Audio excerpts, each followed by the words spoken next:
Балалар, бүгінгі сабақтың тақырыбы тәулік уақытты анықтаймын. Қане, сіздердің алдарыңызға жұмбақ берілген, сол жұмбақты шешіп көрейік.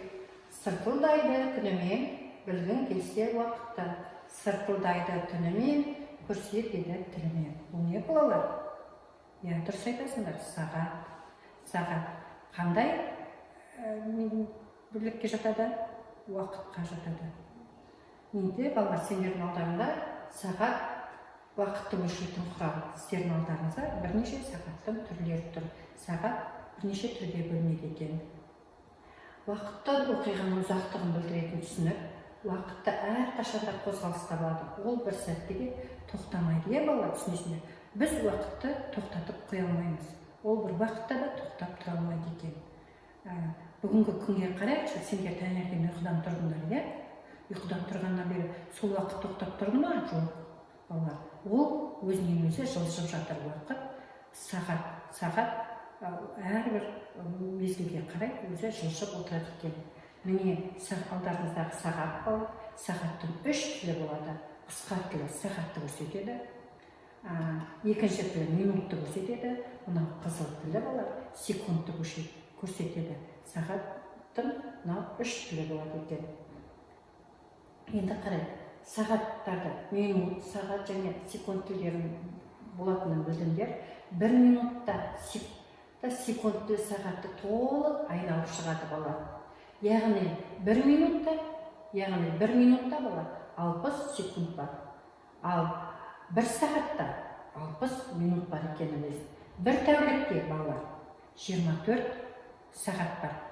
Бір күнде балалар, бір тәулікте 24 сағат бар. Ал жарты күнде 12 сағат болады екен. Ал балалар, бір аптада 7 күн болады. Бір айда 30 немесе 31, тағы 29 күн болады. Кейде 28 күнмен де аяқталады. Осы айлардың ішіндегі ең қысқа ай қай ай деп ойлайсыңдар балалар? Ақпан айы, дұрыс айтасыңдар. Ақпан айы қандай күндермен аяқталады? 28 немесе 29 күнмен аяқталады екен. 29 күнмен неше жылда аяқталады? 4 жылда бір рет қайталанып келіп отырады. Енді балалар, тәулік дегеніміз мезгілдер. Ол таңертеңгі мезгіл, одан кейін күндіз болады, одан кейін кеш болады, одан кейін түн болады. Бір күнде балалар, бір тәулікте 4 мезгіл бар екенін білеміз. Уақытты өлшем бірліктері жердің өз өсінен бір айналып шығуын балалар тәулік деп атайды екенбіз. Бір тәулікте 24 сағат бар. Ал балалар, тәуліктің, уақыттың өлшем бірліктері. Ең кішкентай өлшем бірлігінен бастайықшы, ол секунд. Одан кейін минут, сағат, тәулік, апта, ай, жыл, ғасыр, ең үлкені ғасырдан да үлкен 1000 жылдық деген уақыт өлшем бірлігі бар екен балалар. Сағаттың түрлерін көрсетілген уақытқа сәйкес балалар орналастыр дейді. 13 сағат дейді. 13 сағат деген кезде балалар, мына рим цифрларын білесіздер, мына бірінші сағат рим цифрларында қай жерде көрсетіледі? Үлкен тілі және минуттық тілі де тіке бірге барады, 13-ке барады. Үлкен тілі 12-ге, минуттық тілі 12-ге, қысқа тілі, сағаттық тілі бірге тұрады екен. Бұл тәуліктің қай мезгілі? Дұрыс айтасыңдар, бұл түс мезгілі. Ал екінші сағат 15 сағат 30 минут дейді. Бұнда сағаттық тілі балалар 15 сағат 30 минут. Бұл түс мезгілі ме, таңғы мезгілі ме, әлде кеш мезгілі ме? Қай мезгілді көрсетіп тұр бұл жерде? Дұрыс айтасыңдар. Бұл да түскі мезгілді көрсетіп тұр, күндізгі. 15 сағатымыз деген балалар күндізгі. 15 сағаттық тілі. Ал минуттық тілігі балалар 6-да тұрады, 30 минут деген. 30 минут. 15-те 6 минут. Сағаттық тілі 3-те, минуттық тілі 6-да. Бұл күндізгі 15-30 минут дегенді көрсетеді екен. Ары қарай келесі 7 сағат 45 минут. Бұл қай мезгіл? Дұрыс айтасыңдар, бұл кешкі мезгіл. Кешкі мезгіл қатысып кеттім.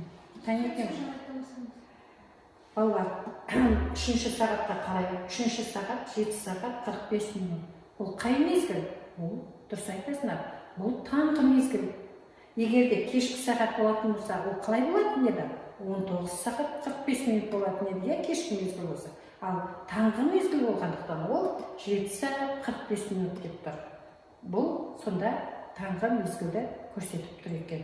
Міне, 3 түрлі сағат тұр, 3 түрлі сағат, 3 мезгілді көрсетіп тұр екен тәуліктегі. Енді балалар, біз уақыт өлшем бірліктеріне қарайық. 1 минутта 60 секунд бар. 1 сағатта 60 минут бар. 1 тәулікте 24 сағат бар. 1 жылда 4 мезгіл бар. Балалар, сіздер кіне қайталап жеріңіздерші. Қандай мезгілдер бар? Иә, қазіргі мезгілден бастайық. Қазір қандай мезгіл? Қыс, көктем, жаз, күз мезгілі, иә? Күз мезгілі екен. Сонда 1 жылда неше мезгіл бар екен? Дұрыс айтасыңдар. 4 мезгіл бар екен. Енді балалар, барлығымыз ойланып көрейік. 1 жылда неше мезгіл бар? Дұрыс айтасыңдар. 1 жылда 4 мезгіл бар. 1 жылда неше ай бар? 1 жылда 12 ай бар. 1 аптада неше күн бар? Иә, дұрыс айтасың. 1 аптада 7 күн бар. 1 тәулікте неше сағат бар? Иә, дұрыс айтасың. 24 сағат бар. 1 сағатта неше минут бар? 1 сағатта 60 минут бар, дұрыс айтасыңдар. 1 минутта неше секунд бар? Иә, дұрыс айтасың. 1 минутта 60 секунд бар. Ал ұзындықтың өлшем бірліктерін айтайықшы балалар. Ұзындықтың өлшем бірлігі сантиметр, дециметр, метр.